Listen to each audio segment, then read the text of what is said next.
Probably not. In the fact that he really hasn't shot the ball particularly well from behind the arc. It's the he's letting the game come to him. I think he's really working hard defensively, even though he got bumped around a little bit Saturday where he gave up a few buckets. But I think he's on edge, and I think he and Jordan Bone and Lamonte, I think those guys like to run, and he's really getting out in transition better than he's ever done.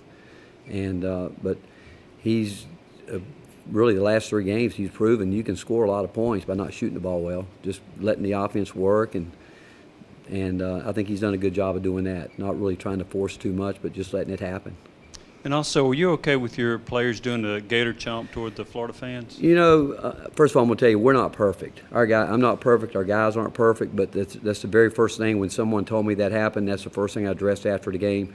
I don't like it simply because I want total focus on the main thing, and I think when those things happen, it's going to be talked about. It's going to. I'm not on social media, but Tom and Mary Carter and them obviously keep me aware of it, but I also understand that I'm not out there an hour before the game with the student body, and I'm sure there's some things that are being said, but we also tell our guys we need them to control their emotion throughout the game, and I think they did that, and sometimes when the game's over like that, you let it out, and it happens, but do I like that?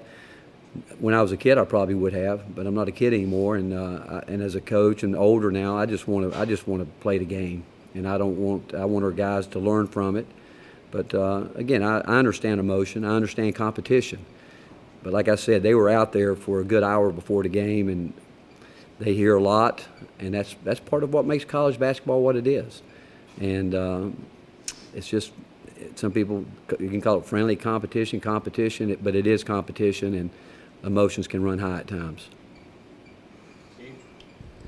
When you first moved Jordan Bowden to a bench role, you had kind of said after that game that maybe he hadn't had faced kind of the adversity some of the other players had just in terms of your coaching and stuff. How did he initially react to the assignment, and how has he kind of adjusted since? Well, in reality, I didn't move him there. He moved himself there, in reality. And you know what? And I said it before, you know, Jordan's one of those guys that he is going to try to do everything he can to do the right thing all the time. But sometimes you can also, you know, it's like being a good kid in class. You never do anything wrong, but you can do more. And that's what we thought as a coaching staff, that we had to get him to understand there's so much more that he can do, and not just do enough to get by and think he's keeping everybody happy. And where I would say that him doing that, and again, even though he's coming off the bench, he and Lamonte, I'm telling you, those guys are starters. They really are. And but he embraced it, and the fact that you know, we said you got to there's more in that tank, and you got to get it out. You got to get it out, and I think he's really trying to do that. And Just to clarify, you said he moved himself there. It wasn't a case where he was just holding the line. He was complacent to where he was, and again, and we kept telling him there's more there.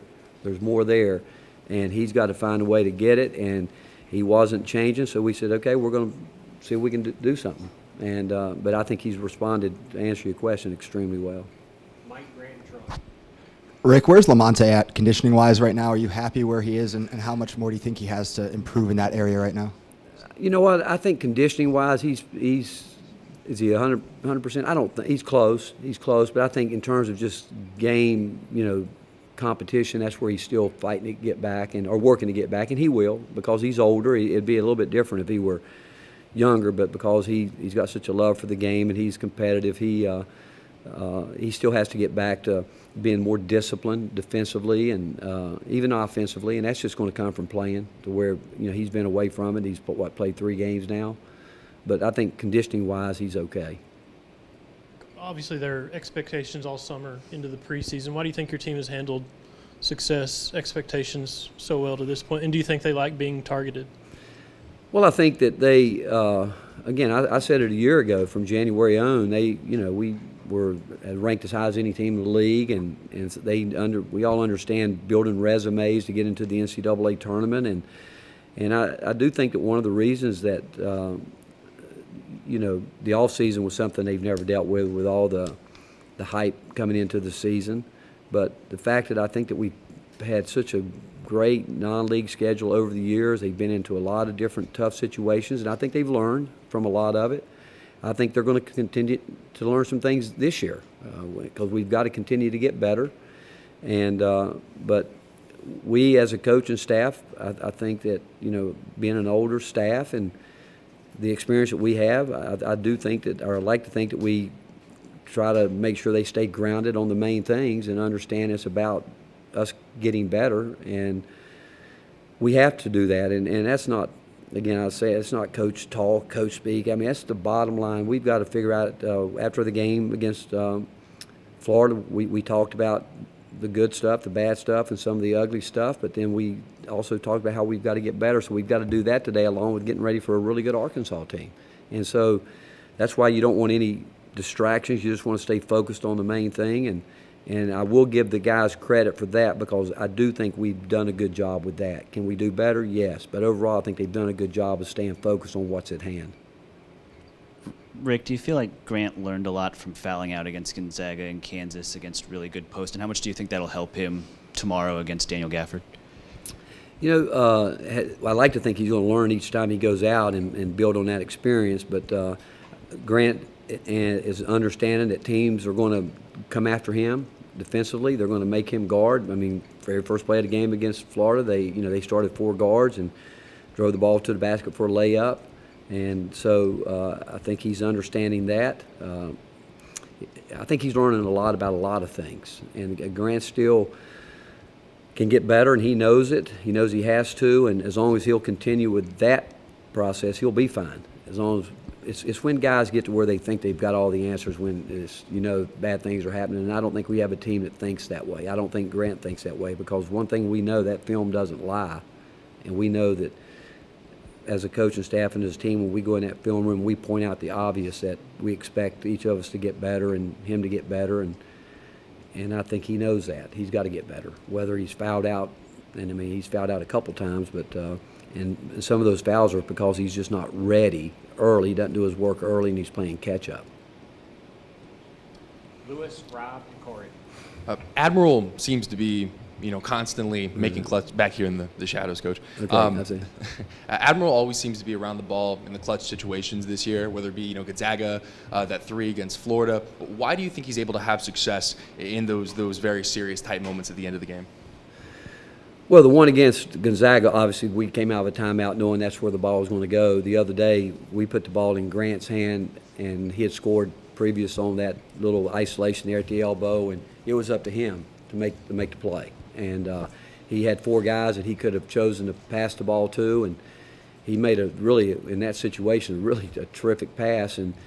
But when you think in those situations, when it goes back to practice, again, I mean, you look at the stroke that Admiral put on that ball from the corner, it was very similar to the same stroke he put on the ball at Gonzaga, and that comes through his work, his repetition in practice. He'll be there. He'll be in there today, before, after, working on what he does, and so that's where the hard work, you like to see it pay off. But Grant made a terrific pass to get that ball to him, and obviously it was a big play in the game.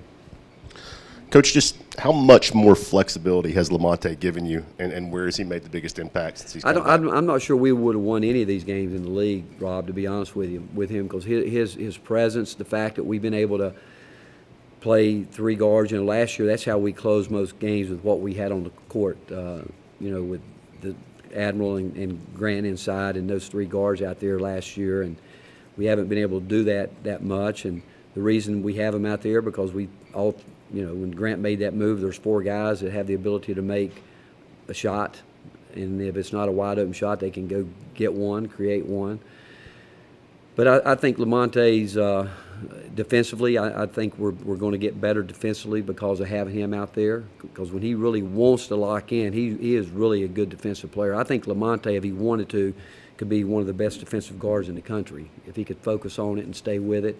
He sometimes gets too anxious and tries to steal the ball, but when he's really locked in, he's really a good defender, and we need him to do that. And by him doing that, it's going to help Jordan Bone, it's going to help Jordan Bowden, but we need him. And I said that going in when we didn't have him, even when we were winning. I said, for us to get where we want to go, we need Lamonte, and there's no question we do. Coach, Jordan Bone's quickly becoming known as one of the better point guards in the country. I guess my question is, what have you guys done as a coaching staff to try to get him to sort of break out of his shell this year? Well, I don't know if it's breaking out of his shell because, he's had some games in the past. The word is consistency. Like I thought, you look at his numbers the other day at Florida, they weren't number-wise would be one of his better games, but I thought he played a really good floor game. I thought he really, for as much as he had to handle the ball with them trying to slow us down, trap, and do this or that, I thought he really, for the most part, and had to play. He played the entire first half, and but I think he's starting to understand more and more what it's about. That's why he's got a chance to be so much better. He's understanding the offense more. He's understanding how to make his teammates better. He still is learning to really fight through fatigue, which he couldn't have done what he did Saturday a year ago if he had to.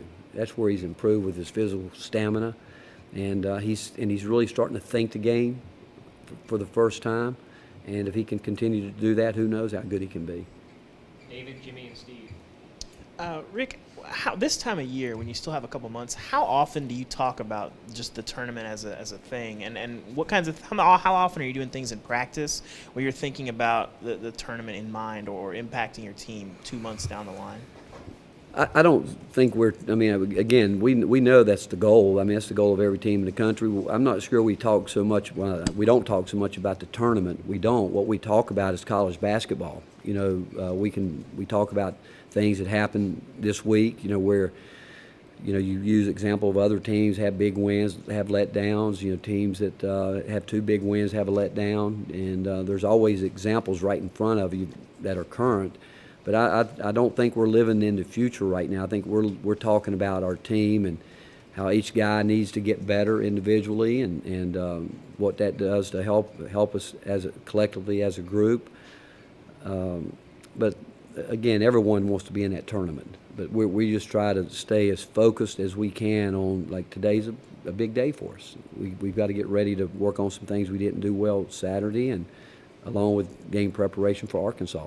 And so it's just a matter of really staying so locked in to the next game in front of you that you hope and if you do what you're supposed to do, the end of the year will take care of itself.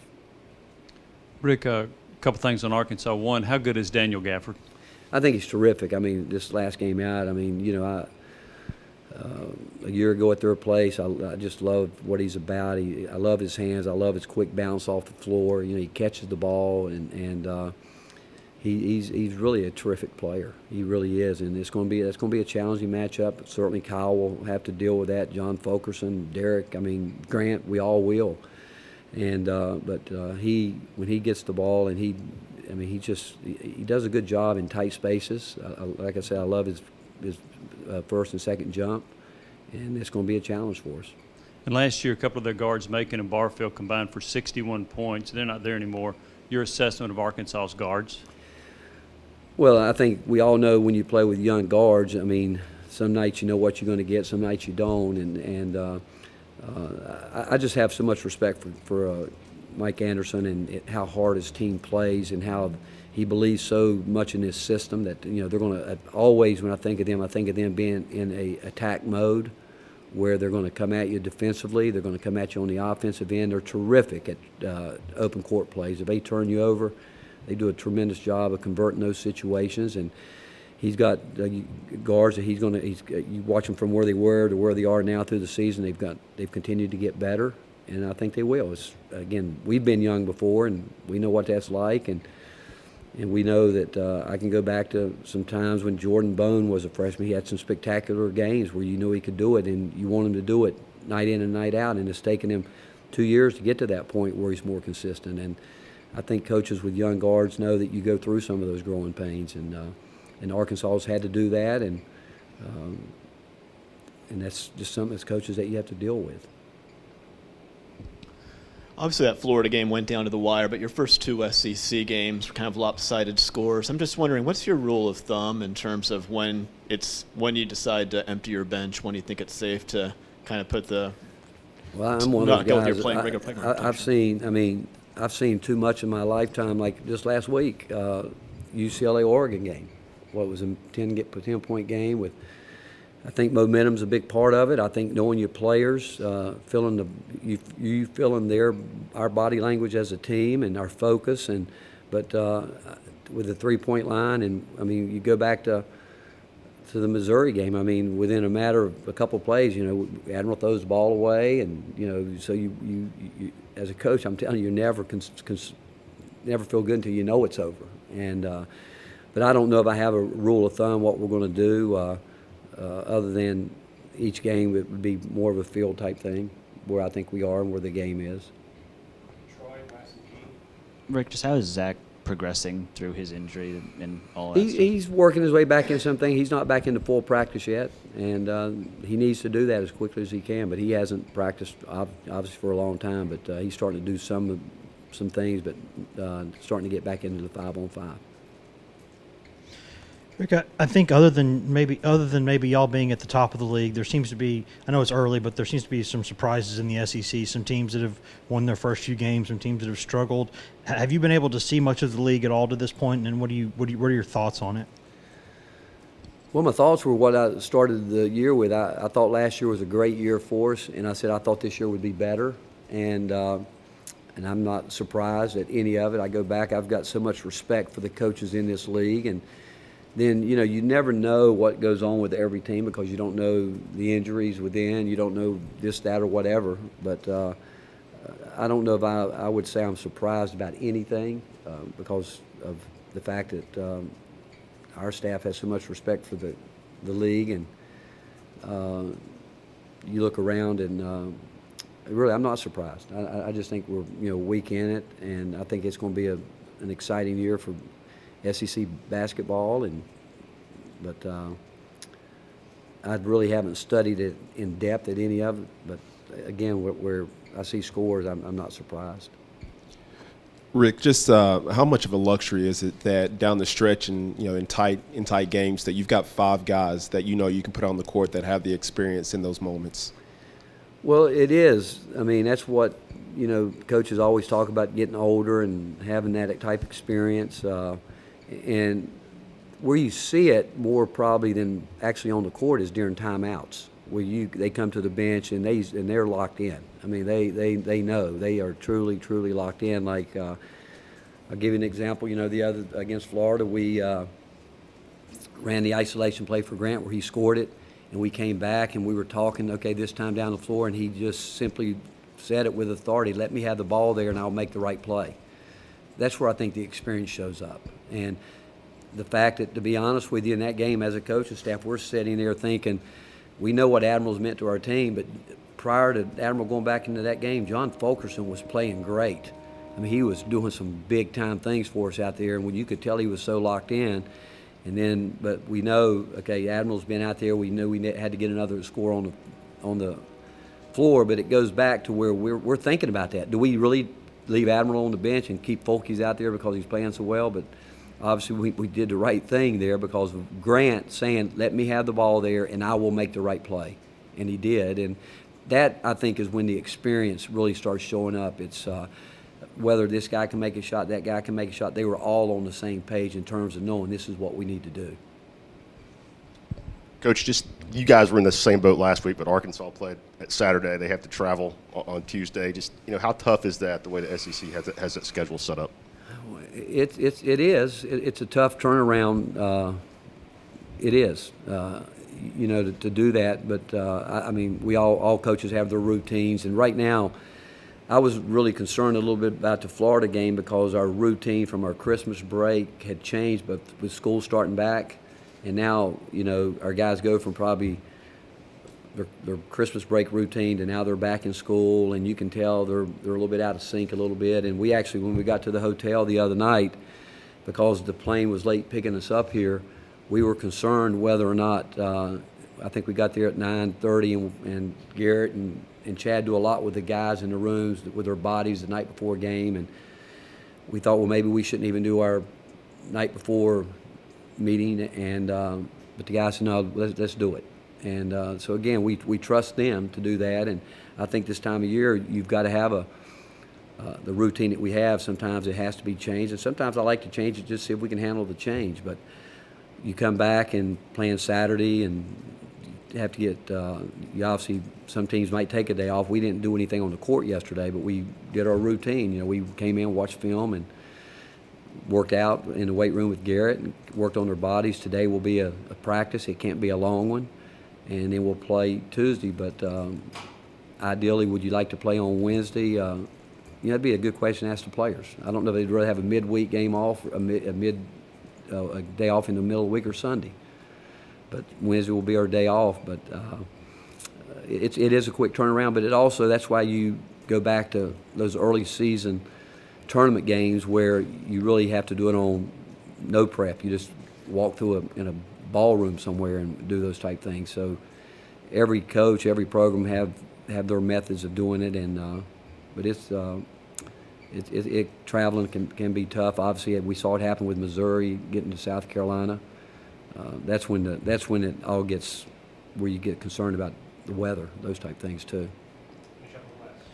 Rick, I know that coaches never really like comparing players to previous players or teams to previous teams, but I guess with the culture of this team, with being so many upperclassmen on this team, guys who kind of understand each other, the chemistry with this bunch, the way they push each other, how unique is the situation that you've kind of built here with these guys, this nucleus of guys here?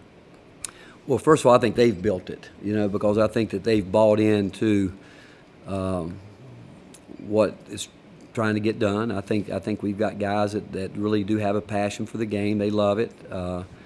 And the fact that they've built it. I mean, when we first got here, and I've said it before, there's terrific coaches before us, but we were able to, once we got the culture going the way that we wanted, not that the culture was bad with anybody else, the way we wanted to do it, and the fact that Admiral, Kyle Alexander, Kevin Punter, and Lamonte Turner were guys that bought into it. And the fact of the matter is we got some guys. I don't know if Kyle was a gym rat, but Admiral was a gym rat. Lamonte was a gym rat. Kevin Punter was a gym rat. And then Kyle came in and saw what those guys were doing, and he bought into it. And then the next year it just kept growing, and it's gotten more and more where we have more and more guys that really they put so much time and work into it. And the fact that they do compete in practice some days, and it's really, when we're at our best is when Derek and Fulke and Lamonte, and again, we miss Lamonte for that point too, because he's a very competitive person, but it's great in practice when they go at each other, because they know that we need them all. And they know there's going to be a point in time this year where it's already happened. It happened at Missouri when Grant and Admiral played arguably their worst half of basketball since they've been together, and those other guys came in and got control of the game and got us the lead at halftime. And so they're all invested in it, and they all want to play. Believe me, the guys that aren't playing as much want to play more, but as long as they'll keep that hunger and knowing that and put the team first, we can continue to get better. All right. Thank you, guys.